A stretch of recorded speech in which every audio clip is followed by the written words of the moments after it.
Kasih jalan, jangan di tengah, woi. Jangan di tengah, kasih jalan.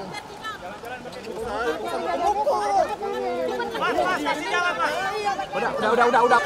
Tanggung jawab. Licin. Nah, Jess.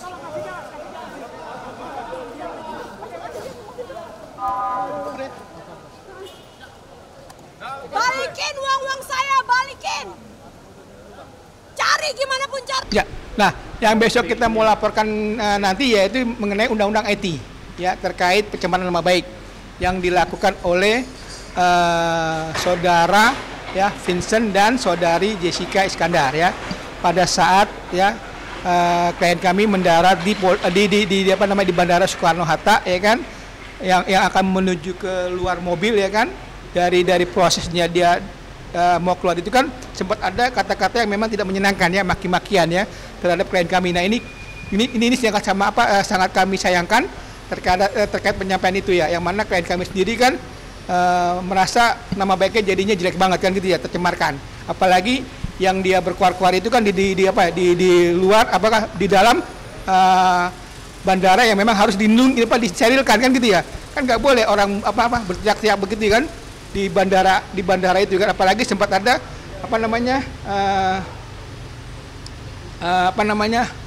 dari para petugas bandara yang menahan ya saudara Vincent ya untuk berhadapan muka ke klien kami kan gitu ya tapi dia tetap memaksakan kan gitu ya tetap dia datang ke klien kami dengan memaki-maki yang tidak wajar lah ya, kami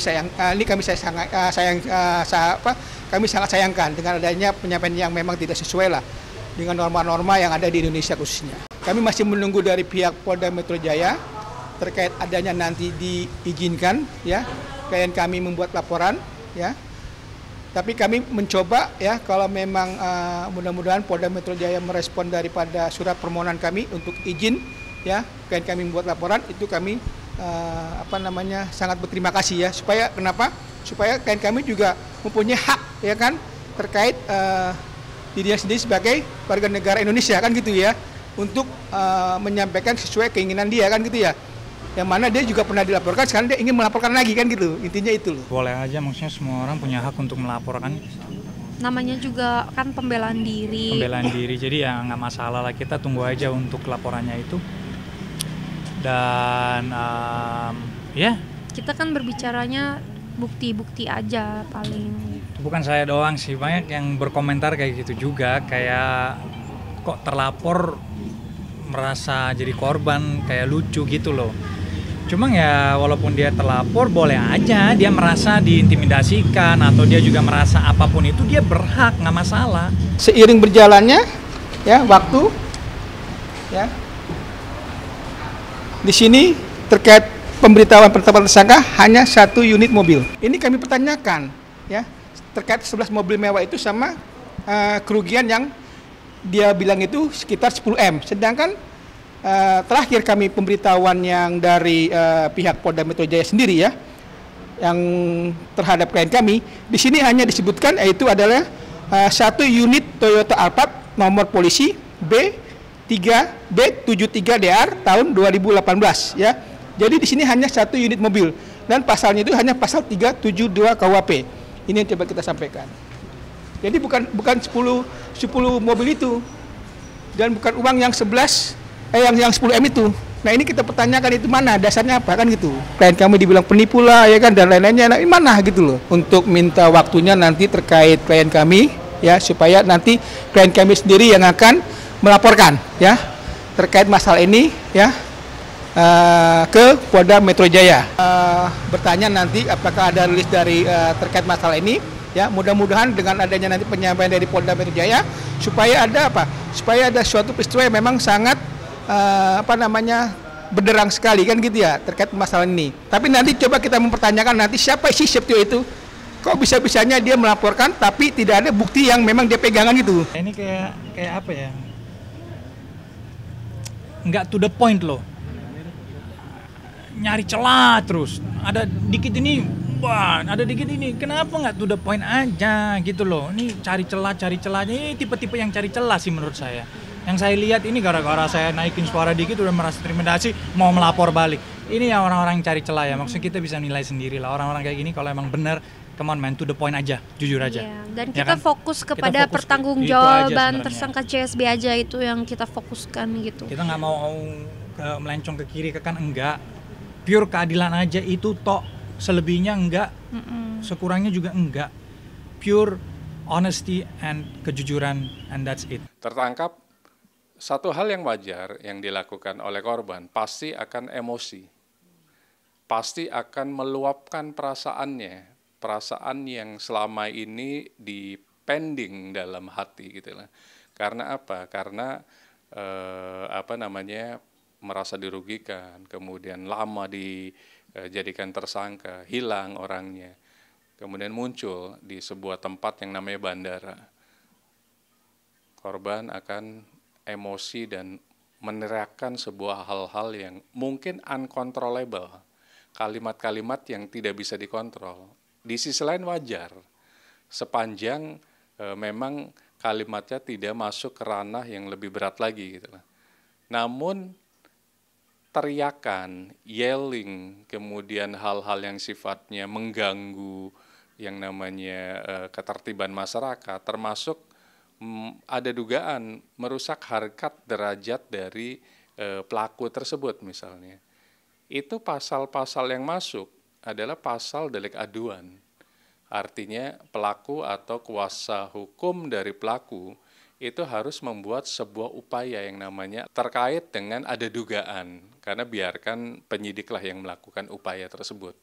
Dugaan masuk di pasal penghinaan di 310, 311 KUHP-nya, masuk di yang kita sebut transaksi elektroniknya, di situ ada pasal 27 ayat 3, kemudian ada pasal 45 juga ayat 2 dan ayat 1.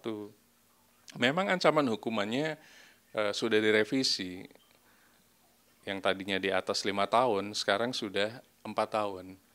Artinya delik aduan yang kita sebut pasal penghinaan, merusak kehormatan dari korban, itu direvisi menjadi 4 tahun. Dengan 4 tahun, biasanya kalau penipuan penggelapan, itu laporan baliknya tambahannya penipuan penggelapan juga, kita nggak tahu kan. Mungkin di kasus apa gitu lah. Malah pelaku atau korban kebalikannya saling melaporkan. Jadi selain pasal pencemaran nama baik, penghinaan, kemudian Undang-Undang ITE dan KUHP, mungkin akan ditambahkan pasal-pasal lainnya misalnya. Kita nggak tahu juga pada saat melakukan lapor baliknya. Tapi ini aneh dan lucu banget sih. Kalau misalkan dia ngerasa terintimidasi gitu. Apa rasanya jadi aku? Apa rasanya jadi keluarga aku yang kamu bawa uangnya gitu? Apa rasanya aku kerja dari umur 16 tahun, pagi sampai pagi lagi.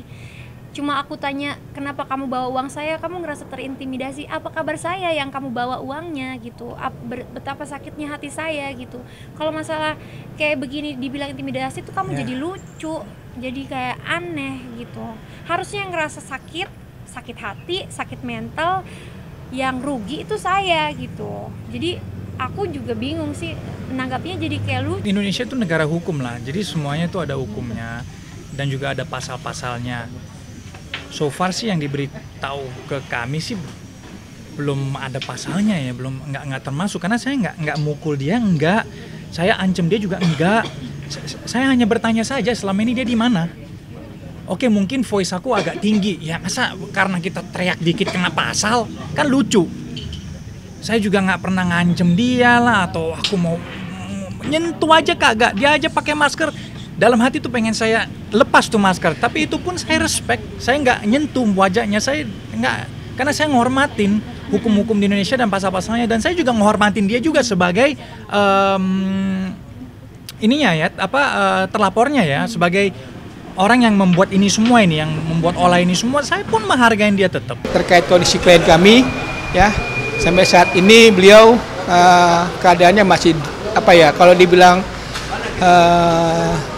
drop, ya pasti drop. Dari awal-awal sih lebih kita rasain tuh di awal-awal kan, saat kita tahu musibah ini tuh yang pasti itu berat banget buat aku karena aku prosesnya baru aja melahirkan, aku masih ada di rumah sakit, aku nggak bisa ngomong apa-apa, aku cuma naruh bayinya kan lagi disusuin, aku taruh bayinya, terus aku cuma berdiri di tempat tidur, aku nangis di belakang tempat tidur, itu doang yang aku rasa berat banget karena aku pertama aku nggak tahu harus gimana, kedua aku nggak tahu gimana kasih tahu keluarga, kasih tahu ke suami, kasih tahu ke semuanya tuh aku gimana, aku nggak tahu karena itu benar-benar setelah itu pun juga keadaannya tetap nggak enak kan karena setelah kasih tahu Vincent tetap nenangin aku, cuma kan namanya sensitif jadi stres, jadi suka marah-marah, akhirnya jadi sakit akhirnya ASI nggak keluar, jadi nggak bisa susuin bayi Don. Jadi di situ juga tambah parah lagi karena ngerasa tidak berguna sebagai seorang ibu karena nggak bisa nyusuin bayi kan.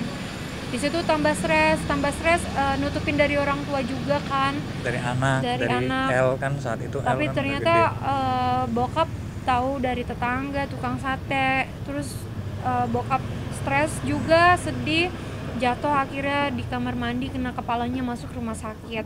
Terus itu juga berat banget. Jadi itu momennya ngerasa mentalnya dan tapi yang pasti aku juga nggak tahu ini tersangka Steven ini orang sekuat apa kan, berhasil lolos 18 bulan, selalu mangkir panggilan polisi, BAP polisi nggak pernah datang. Jadi aku nggak tahu sekuat apa sosok CSB. Aku cuma minta perlindungan dari Pak Kapolri, Pak Listio Sigit supaya bisa melindungi aku, mengawal kasus ini agar cepat selesai gitu. Karena aku nggak tahu kan ini juga diduga pasti ada, maksudnya dia nggak sendiri lah. Ya dugaan kita seperti itu. Jadi ya semoga aja bisa dikawal juga sama Pak Kapolri. Saya kurang terintimidasi apa dari 18 bulan yang lalu. Pasti berharap lah Mbak, uang itu aku cari dari umur 16 tahun. Pagi sampai pagi, itu juga bukan uang yang sedikit, itu uang yang jumlahnya luar biasa. Itu ada uang buat pendidikan anak aku, ada uang buat cicilan rumah, ada uang buat orang tua. Jadi itu benar-benar uang yang luar biasa ya buat aku dan keluarga gitu. Jadi aku pasti berharap untuk kembali, tapi balik lagi pengen banget belajar ilmu kuasa hukumnya tuh dari mana, mendingan langsung aja ketemu face to face, kalau bisa langsung debat di TV, jadi tahu mana yang benar mana yang salah, seperti apa hukum di Indonesia, seperti apa, biar kita juga jelas dan paham. Nggak berani dia kayak gitu. Itu pihak sebelah nggak berani. Dia mau debat sama siapa namanya, dia bilang si Parolan anak kencur, mana berani tahu. Itu kita nggak tahu, yang mungkin lebih tahu itu aparat kepolisian, penyidiknya. Jadi kita nggak mau terlalu berkomentar di sisi itu karena kita pun juga nggak tahu uangnya kemana. Maka itu kita minta uangnya kembali, ya kan. Jadi itu kita nggak bisa jawab karena emang nggak tahu. Dengan cara dicicil kah atau gimana? Mungkin ada pembicaraan di situ belum? Selama ini nggak ada, belum ada. Semuanya aku serahkan kepada Tuhan, aku serahkan kepada kepolisian kita. Kepada tersangka CSB, aku cuma minta mohon pertanggungjawaban kamu, tolong berkata jujur, dan semoga semua ini bisa kamu pertanggungjawabkan dengan baik karena ini menyangkut banyak orang dan ya udah, semoga ada jalan yang terbaik. Salah satunya itu yang dia dibilang penipu, ya kan? Terus dia diduga ada penggelapan mobil ya, 11 unit sama uang sekitar 10 M, itu mana buktinya kan gitu. Nah, ini kami saya sangat sayangkan gitu loh. Sedangkan dari Polda Metro Jaya sendiri dia hanya membuat ya adanya 1 unit mobil saja. Tidak ada 11 unit mobil dan juga uang yang disampaikan di sini. Nah, ini coba kami coba sampaikan nantinya. Karena kan di sini posisinya kan bukan karena masalah yang lain, ini masalah kerja, bisnis ya, usaha. Kan gitu. Nah, kenapa larinya jadi ke arah yang lain kan gitu. Nah, ini apa namanya sangat disayangkan buat kami itu loh. Untuk kedepannya dari pihak keluarga memang meminta untuk kasusnya ini supaya cepat selesai ya. Supaya supaya nggak berlarut ya. Supaya Pak CSB-nya sendiri juga bisa memulai hidup baru ya dengan cara berusaha atau bekerja ya kan dengan tenang tanpa ada kalau dibilang ya dihantu-hantui atau ditakut-takuti atau diapain lah ya kepada yang lainnya gitu terhadap klien kami ini kan gitu.